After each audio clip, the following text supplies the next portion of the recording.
আসসালামু আলাইকুম। Face the people বিতর্কের রিবার্টাল সিরিজের চতুর্থ পর্বে স্বাগত সবাইকে। এ পর্বে আমি কোরআন এবং হাদিস থেকে স্পষ্ট রেফারেন্স দিয়েছি যে ইসলামের একমাত্র অনুমোদিত বিধান হচ্ছে আল্লাহর কিতাব এবং কোরআনের সাথে সঙ্গতিহীন কোনো কিছুকেই ধর্মের বিধান বা আইন হিসাবে পালন করা যে শিরক বা কুফরি, তা এই আলোচনা থেকেই পরিষ্কার বুঝবেন। আমি যে রেফারেন্সগুলো দিয়েছি এরকম শতাধিক রেফারেন্স আপনারা কোরআন এবং সহিহ হাদিসে পাবেন। আমার আগের ভিডিওগুলোতে এবং রিলিজিয়াস মাইন্ডসেট বইয়ে বিস্তারিত বলেছি, তবে সময় বিবেচনায় নিয়ে ডিবেটে আমি কেবল সবচেয়ে স্বচ্ছ এবং প্রাসঙ্গিক আয়াত এবং হাদিসগুলোর রেফারেন্স দিয়েছি।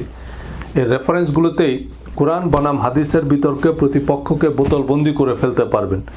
এগুলোর উত্তর একটাই হতে পারে যে তিনি কোরআনের এই আয়াতগুলো এবং এই হাদিসগুলো মানেন না।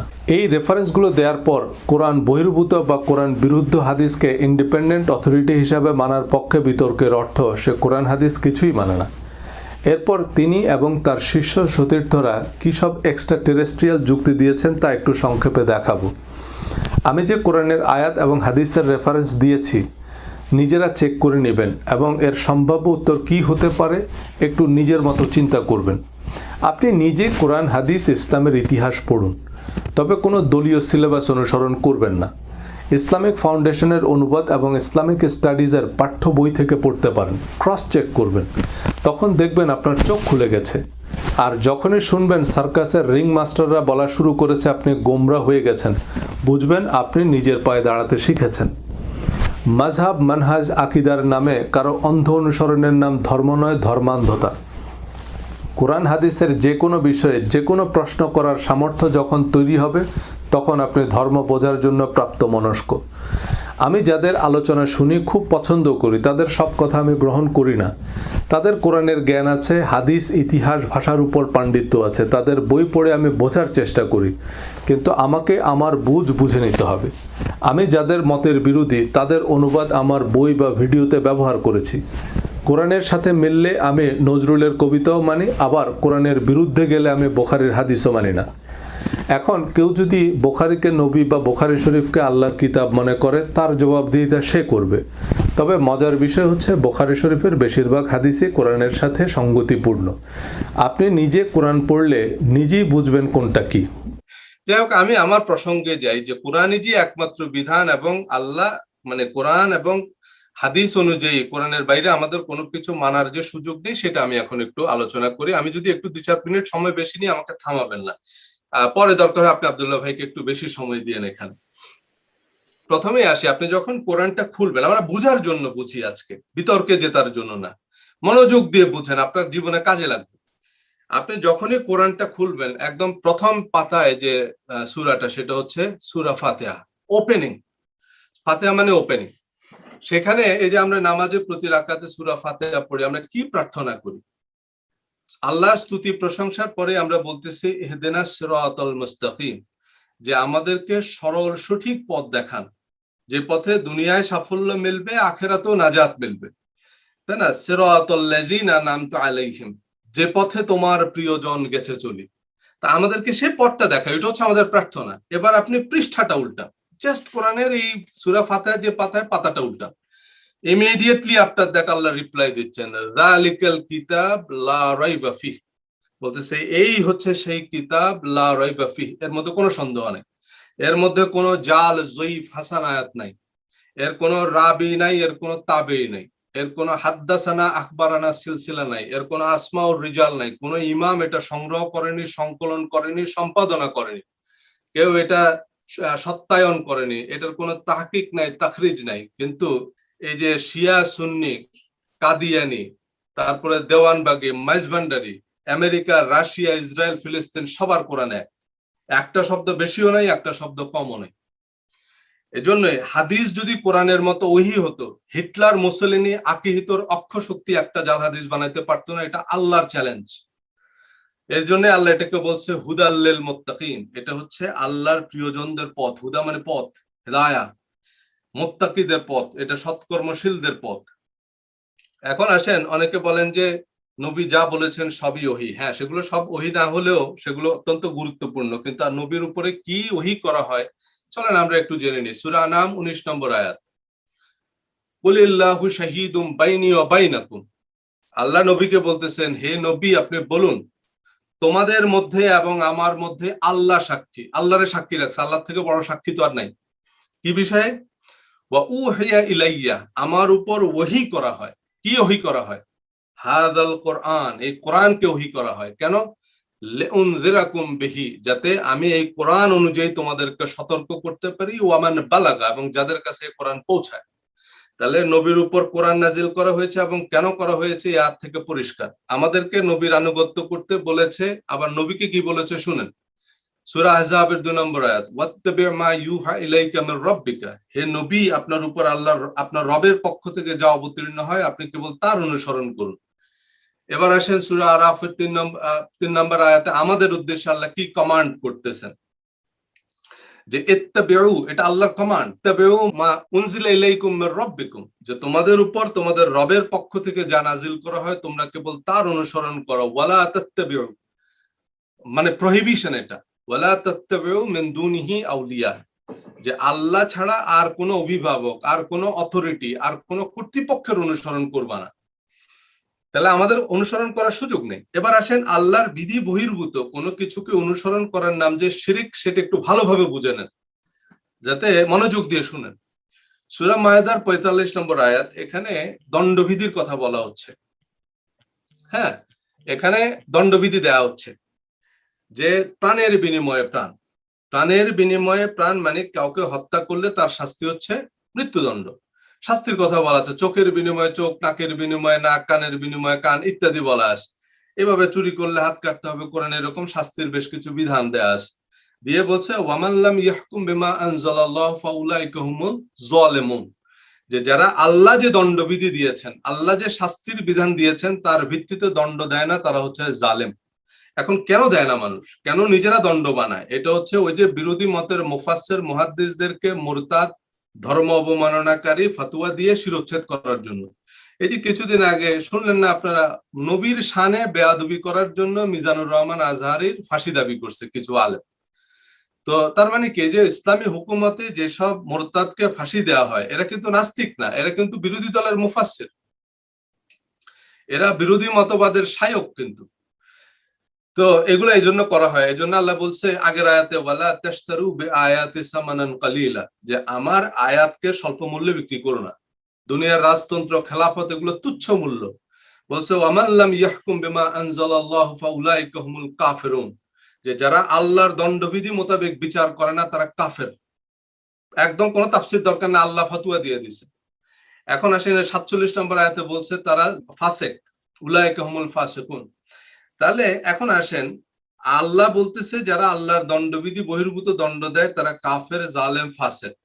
আবার আমরা বলতেছি যে নবী পাথর নিক্ষেপে হত্যার রায় দিয়েছেন, নবী মুরতাদকে মৃত্যুদণ্ড দিয়েছেন, ধর্ম অবমাননার দায় মৃত্যুদণ্ড দিয়েছেন, কিন্তু এগুলোর জন্য কোরআনে মুরতাদকে একটা থাপ্পড় দেওয়ার বিধান নয়। কোরআনে ধর্ম অবমাননার জন্য, হ্যাঁ ধর্ম অবমাননা গর্হিত অপরাধ, কিন্তু কথা হলো এটার জন্য শাস্তির বিধান নাই কোরআনে। এখন একদিক দিয়ে আল্লাহ বলতেছে যারা কোরআনের দণ্ডবিধি বহির্ভূত রায় দেয় তারা কাফের, জালেম, ফাসিক। আবার আপনি বলতেছেন যে নবী কোরআনের দণ্ডবিধি বহির্ভূত রায় দিয়েছেন, তার মানে কিন্তু আপনি নবীকে কাফের, জালেম, ফাসিক বলতেছেন। আস্তাগফিরুল্লাহ। এখন এটা যদি কোরআন থেকে আপনি ক্রিস্টাল ক্লিয়ার ব্যাখ্যা দিতে না পারেন, আমার গলা কাটলেও আমি এই কথা বিশ্বাস করব না, কারণ এই কথা দিয়ে কিন্তু আপনি নবীকে তহমত দিচ্ছেন। এবার আসেন আমরা হাদিস থেকে কিছু উদাহরণ দিই। কোরআনে যে শর্ত নাই সেটাকে আমরা হাদিসের ভিত্তিতে, মানে অন্য কোনো কিছুর ভিত্তিতে ইম্পোজ করতে পারবো কিনা চলেন আমি একদম ক্রিস্টাল ক্লিয়ার রেফারেন্স দিচ্ছি। সহিহ বুখারী ইসলামিক ফাউন্ডেশন সালাত অধ্যায় হাদিস নম্বর 442। আপনারা এই যে বাংলা হাদিস অ্যাপ নামে একটা অ্যাপ আছে, এটা আহলে হাদিসদের বানানো অ্যাপ, সেই অ্যাপটা ডাউনলোড করে সেখান থেকে সিরিয়ালটা মিলিয়ে নেবেন। অন্য প্রকাশনের বুখারী শরীফের হয়তো সিরিয়াল মিলবে না। রাসূলুল্লাহ সাল্লাল্লাহু আলাইহি সাল্লাম মিম্বরে আরোহণ করে বললেন, লোকেদের কি হলো, তারা এমন সব শর্ত আরোপ করে যা আল্লাহর কিতাবে নেই। কেউ যদি এমন শর্ত আরোপ করে যা আল্লাহর কিতাবে নেই, তার সে শর্তের কোনো মূল্য নেই, এমনকি এরূপ শর্ত 100 বার আরোপ করলো। তার নবীজি মিম্বরে দাঁড়িয়ে বললেন আল্লাহর কিতাবে নাই এমন শর্ত যদি কেউ 100 বার আরোপ করে সেই শর্তের মূল্য নেই। তার মানে আল্লাহর কিতাবে নাই, এর বিপরীতে আপনি 100টা সহিহ হাদিস আনলেও তার কোনো ভ্যালু নেই। এটা হাদিসের কথা। এবার আসেন ল্যান্ডমার্ক হাদিস, নবীজি বিদায় হজ্জের ভাষণে কি বললেন। আমরা সবাই একটা কথা শুনে যে নবীজি বিদায় হজের ভাষণে বলে গেছেন, আমি তোমাদের জন্য দুটি জিনিস রেখে গেলাম, একটা হচ্ছে আল্লাহর কিতাব আর একটা আমার হাদিস বা সুন্নাহ। এটা সিআই সিত্তা মানে বাংলাদেশ মাদ্রাসা শিক্ষা বোর্ডের অধীনে হাদিসের যে সর্বোচ্চ ডিগ্রি কামেল বা মাস্টার অফ হাদিস, সেখানে 6টা কিতাব পড়ানো হয়, বুখারী, মুসলিম, তিরমিজি, আবু দাউদ, নাসাই এবং ইবনে মাজাহ। এই মাস্টার অফ হাদিসের সিলেবাসে যে হাদিসগুলো, তার মধ্যে এরকম কোনো কথা নাই, বরং সেখানে কি আছে সেটা একটু আগে শুনে নেন। সহিহ মুসলিম হাদিস, হজ অধ্যায়, হাদিস নম্বর হচ্ছে 2821। আমি তোমাদের মাঝে এমন এক জিনিস রেখে যাচ্ছি যা দৃঢ়ভাবে ধরে থাকলে তোমরা পথভ্রষ্ট হবে না, তা হচ্ছে আল্লাহর কিতাব। সুনান আবু দাউদ হাদিস নম্বর 1903। আমি তোমাদের মাঝে একটি বিশেষ বস্তু রেখে যাচ্ছি, আমার পর যদি তোমরা তা মজবুত ভাবে ধারণ করো তবে তোমরা গোমরা হবে না, তা হচ্ছে আল্লাহর কিতাব। তাহলে দেখেন, নবীজি বিদায় হজের ভাষণে বলে গেলেন আমি তোমাদের জন্য একটি জিনিস রেখে যাচ্ছি, তা হচ্ছে আল্লাহর কিতাব। কিন্তু এই একটি জিনিসকে দুটি জিনিস এবং আল্লাহর কিতাবের সাথে হাদিসকে যুক্ত করেছে এখনকার মুহাদ্দিসরা। কারণ ইসলামিক ফাউন্ডেশন থেকে প্রকাশিত মুসলিম এবং আবু দাউদে বাংলায় লেখা আছে এই কথা, কিন্তু আমরা বলতেছি উল্টাটা। তাহলে হাদিসকে জাস্টিফাই করার জন্য জালিয়াতির যে আশ্রয় নেয় সেটা কিন্তু পরিষ্কার। তারপরে আসেন সহিহ বুখারী কিতাবুল ঈমান হাদিস নম্বর 112।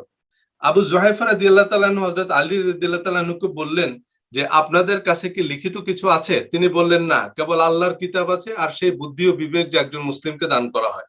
তার মানে হযরত আলী রাদিয়াল্লাহু তাআলা আনহুর কাছে শুধু আল্লাহর কিতাব ছিল আর বুদ্ধি বিবেক ছিল। তবে হাদিসের পরের অংশ বলা আছে ওনার কাছে একটা সহিফা বা একটা চিঠি ছিল, মানে একটা কাগজ, যেটার মধ্যে একটা বিধান লেখা ছিল যে কাফেরের বিপরীতে মুসলিমকে হত্যা করা যাবে না। মানে হচ্ছে কোনো মুসলিম যদি কোনো অমুসলিমকে হত্যা করে তাকে সেটার জন্য দণ্ড দেয়া যাবে না। এটা কোরআনের আয়াতের পরিপন্থী, কোরআনের উল্টা কথা। কোরআন বলছে প্রাণের বিনিময়ে প্রাণ, কোরআন তো হিন্দু মুসলমান বলেনি। কিন্তু আমি দেখেন কোরআনের দণ্ডবিধানটাকে কিভাবে উল্টে দিলাম। আমি বললাম যে একটা মুসলিম যদি কোনো অমুসলিমকে হত্যা করে তার বিচার হবে না, তার দণ্ড হবে না। তাহলে কি হলো? এবং আপনি এবার ফতোয়া দিবেন যে যারা হাদিস মুনকারিনে হাদিস তারা কাফের, কেউ এসে তারা হত্যা করলো, আপনি বললেন সে কাফের ছিল, তারা হত্যা করছে, এর কোনো বিচার হবে না। এটার নাম নৈরাজ্য। তাহলে দেখেন কিভাবে আমরা এই যে বিভিন্ন মুফাসসিরকে বলতেছি আকীদা সহিহ না, এগুলোর পরের রাউন্ড কিন্তু তাই।